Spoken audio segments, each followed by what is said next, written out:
आज हम एक बहुत ही दिलचस्प वैचारिक टकराव की बात करने वाले हैं। हाँ। एक तरफ है मौलाना अबुल आला मौदूदी, जिनका मानना था कि इस्लाम का मकसद एक सियासी इनकलाब लाना है। और दूसरी तरफ है मौलाना वहीदुद्दीन खान, जो कहते हैं कि ये इस्लाम की रूह को समझने में एक बहुत बड़ी गलती है। बिल्कुल।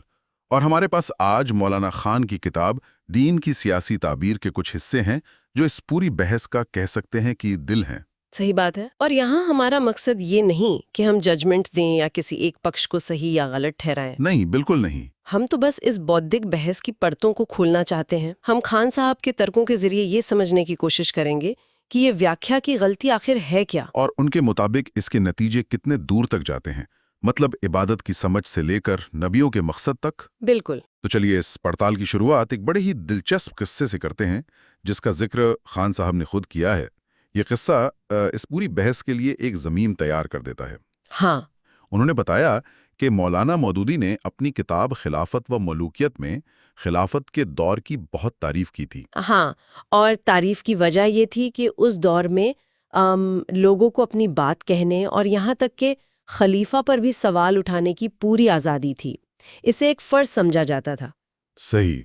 और मौदूदी साहब के मुताबिक जब बादशाही का दौर आया तो लोगों की ज़बानें बंद कर दी गई, आलोचकों को सज़ा मिलने लगे। और यहीं से कहानी में एक मोड़ आता है, एक विडंबना।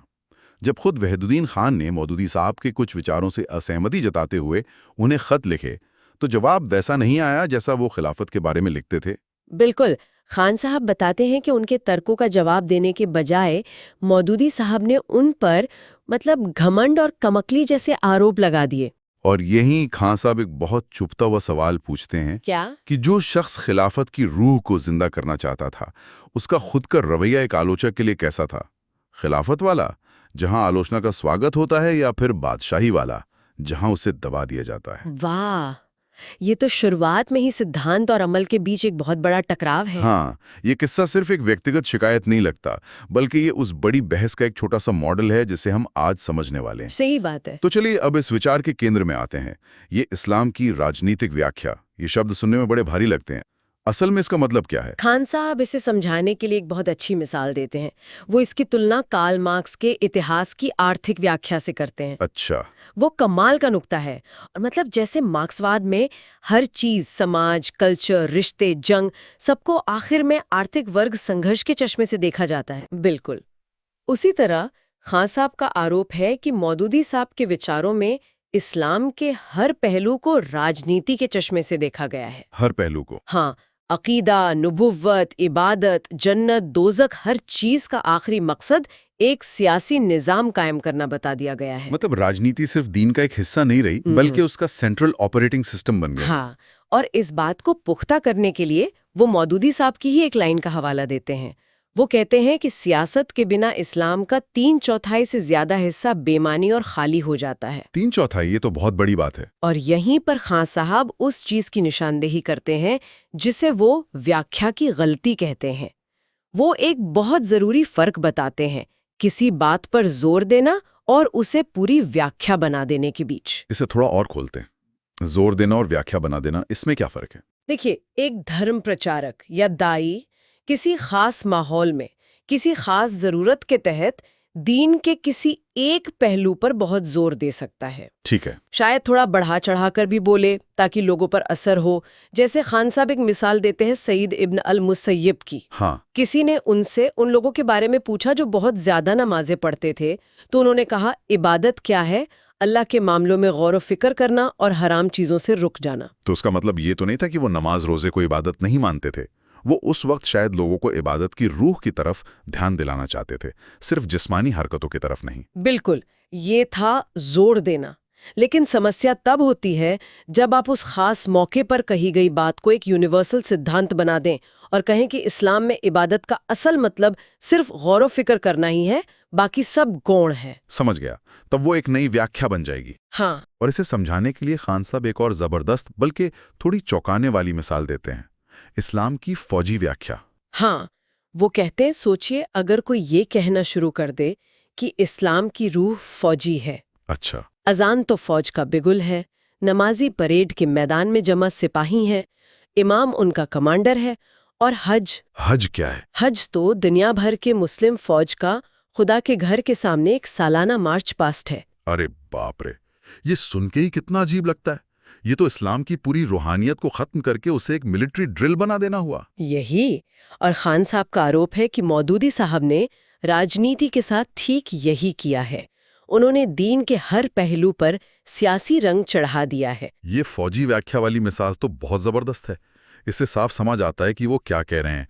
तो क्या खान साहब मौदूदी साहब के लेखन से भी कुछ ऐसी ही सीधी मिसालें देते हैं जहां हर चीज को सियासी रंग दिया गया हो? बिल्कुल, और ये मिसालें ही इस पूरी बहस की बुनियाद हैं।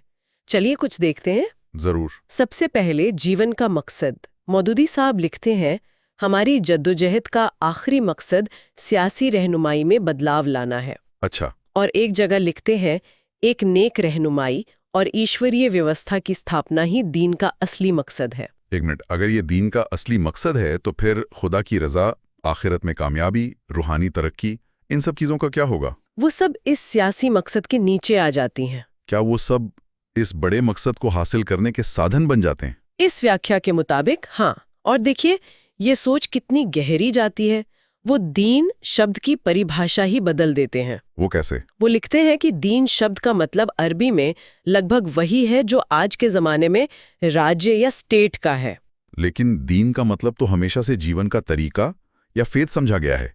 उसे राज्य के बराबर बता देना तो एक बहुत बड़ा वैचारिक कदम है कि नहीं? बहुत बड़ा। और ये यही नहीं रुकता, नबियों के मिशन को भी इसी नजरिए से देखा गया। अच्छा। मौदूदी साहब के मुताबिक दुनिया में नबियों के मिशन का सबसे बड़ा मकसद ईश्वरीय सरकार स्थापित करना रहा है, और इसीलिए सभी नबियों ने एक राजनीतिक क्रांति लाने की कोशिश की। लेकिन एक मिनट, अगर हम ये मानने कि सभी नबियों ने सियासी इनकलाब लाने की कोशिश की, तो फिर इतिहास तो कुछ और ही बताता है। हाँ, ज्यादातर नबी तो हुकूमत कायम नहीं कर पाए। तो क्या इस नजरिए से उनका मिशन अधूरा रह गया? ये तो एक बहुत अजीब नतीजा निकलता है। आप बिल्कुल सही जगह पर पहुंचे हैं। खान साहब इसी सवाल को बाद में उठाते हैं, और ये इस पूरी व्याख्या की सबसे कमजोर कड़ियों में से एक है। लेकिन पहले जरा देखिए कि ये सोच इबादत को कैसे बदलती है।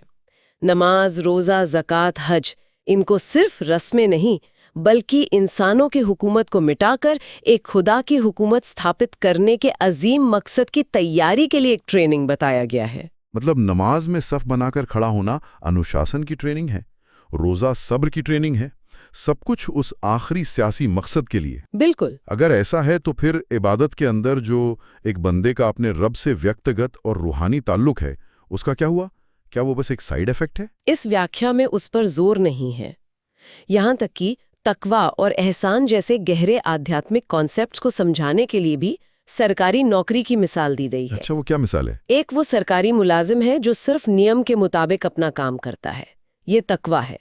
और दूसरा वो है जो सरकार का इतना वफादार है कि उसके लिए अपनी जान भी देने को तैयार है, ये एहसान है। यानी एहसान का सबसे ऊंचा दर्जा वो हुआ जो राज्य के लिए अपनी जान दे दे। ये तो रूहानियत का पूरी तरह से राजनीतिकरण है। और अब सबसे चौंकाने वाली मिसाल पर आते हैं, जिसने शायद सबसे ज्यादा विवाद पैदा किया, नबी की मेराज की व्याख्या। हाँ, मैंने इसके बारे में पढ़ा है, जरा हमारे सुनने वालों को बताइए। देखिए, मेराज को इस्लाम में एक निहायत ही रूहानी और व्यक्तिगत तजुर्बा माना जाता है, जहां नबी को आसमानों की सैर कराई गई। सही। लेकिन इस राजनीतिक व्याख्या में इसे एक सियासी घटना के तौर पर पेश किया गया। अल्लाह को पूरी कायनात का शहंशाह बताया गया, और नबी को धरती पर उनका वाइसरॉय। और मेराज इसलिए हुई क्योंकि शहंशाह ने अपने वाइसरॉय को एक नए अपॉइंटमेंट और नई हिदायतें देने के लिए अपने पास बुलाया था। रुकिए, एक मिनट इस पर ठहरते हैं। महराज, जो एक इतना गहरा, रहस्यमय और रूहानी सफर है, उसे एक तरह की सियासी मीटिंग या शाही दरबार में पेशी बता देना, हाँ, ये दिखाता है कि ये व्याख्या कितनी गहराई तक जाकर हर चीज का मतलब बदल देती है। बिल्कुल। और खान साहब के लिए ये सबसे बड़ा उदाहरण है कि कैसे एक सियासी चश्मा हर चीज को सपाट कर सकता है, हर पवित्र चीज को राजनीतिक बना सकता है। ठीक है, तो अब सवाल ये उठता है कि इस पूरी व्याख्या के लिए कुरान और हदीस से क्या दलीलें दी जाती हैं? आखिर कोई तो बुनियाद होगी ना? हाँ, ये बहुत अहम सवाल है। खान साहब इस बारे में क्या कहते हैं? वो बताते हैं कि इस सोच के लोग कुरान की एक आयत पर बहुत जोर देते हैं, सूरे अश-शूरा की आयत 13, जिसमें अकीमुद्दीन यानी दीन को कायम करो का हुक्म है।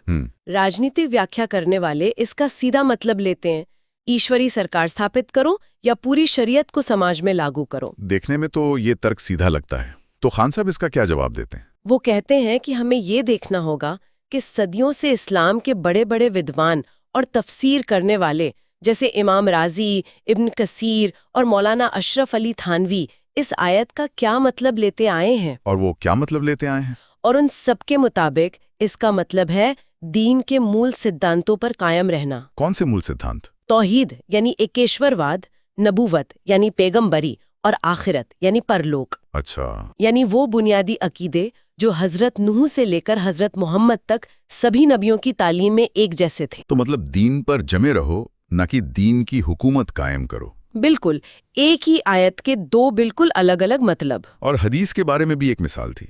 हाँ, एक हदीस में तौरात की एक भविष्यवाणी का जिक्र है कि नबी का इंतकाल तब तक नहीं होगा जब तक वो टेढ़ी कौम यानी मिल्लत अफजा को सीधा न कर दें। ठीक है।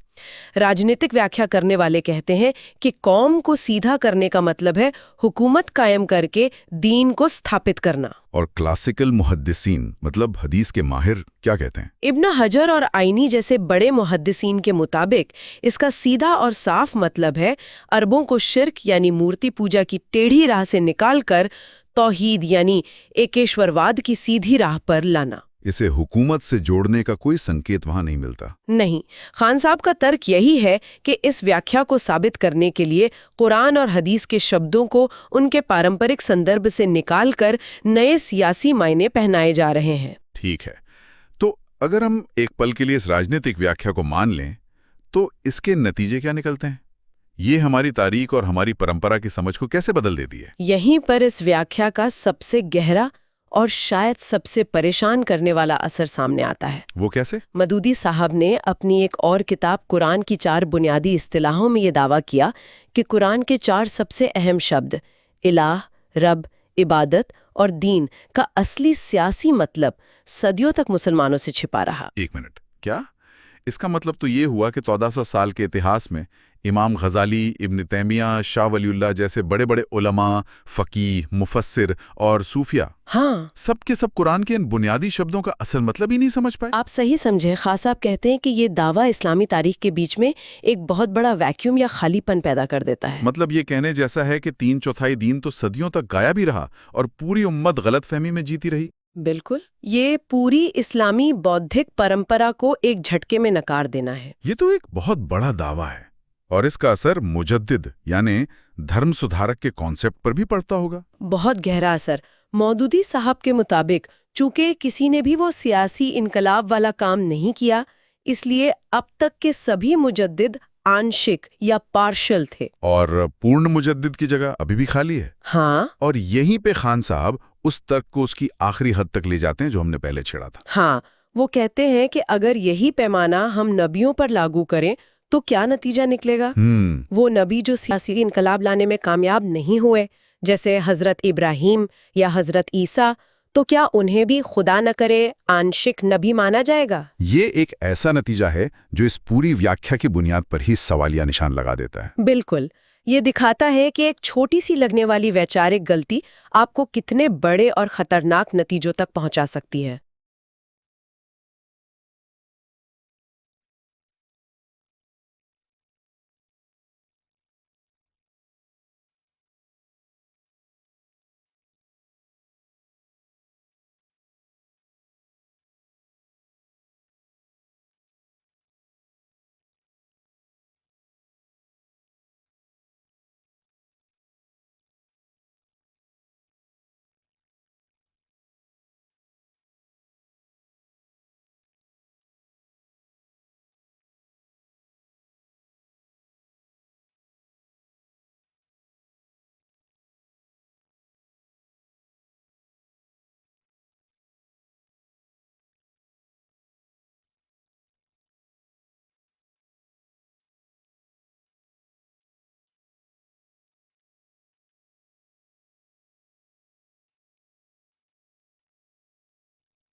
तो अगर हम इस पूरी बातचीत का निचोड़ निकालें तो मौलाना वहीदुद्दीन खान का मुख्य तर्क ये है कि मौलाना मदूदी के विचार राजनीति पर सिर्फ एक जोर नहीं बल्कि इस्लाम की एक मुकम्मल राजनीतिक व्याख्या पेश करते हैं। हाँ, एक ऐसी व्याख्या जो इस्लाम की हर चीज को सियासत के चश्मे से देखती है। और खान साहब के मुताबिक इस व्याख्या के लिए पारंपरिक इस्लामी विद्वानों के हिसाब से मजबूत कुरानिक या हदीस की दलीलें नहीं हैं। और सबसे बढ़कर ये इस्लामी इतिहास की एक ऐसी तस्वीर पेश करती है जिसमें सदियों तक मुसलमान दीन के असल पैगाम से महरूम रहे, जो कि एक बहुत बड़ा दावा है। इस पूरी गहरी और जटिल चर्चा के बाद एक सवाल मेरे जहन में घूम रहा है जिसका इशारा खुद खान साहब ने अपनी किताब के आखिर में किया है।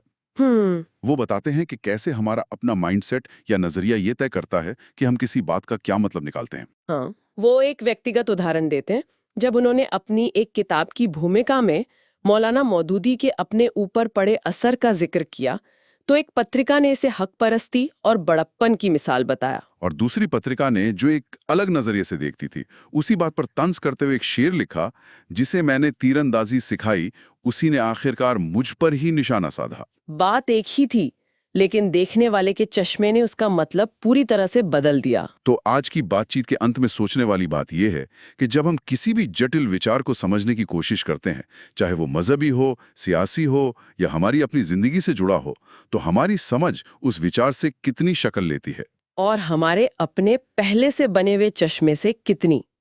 हम अपने उस चश्मे के बारे में जागरूक कैसे हो सकते हैं? और सबसे बड़ा सवाल, हम एक मददगार लेंस और एक वैचारिक जेल के बीच फर्क कैसे करें।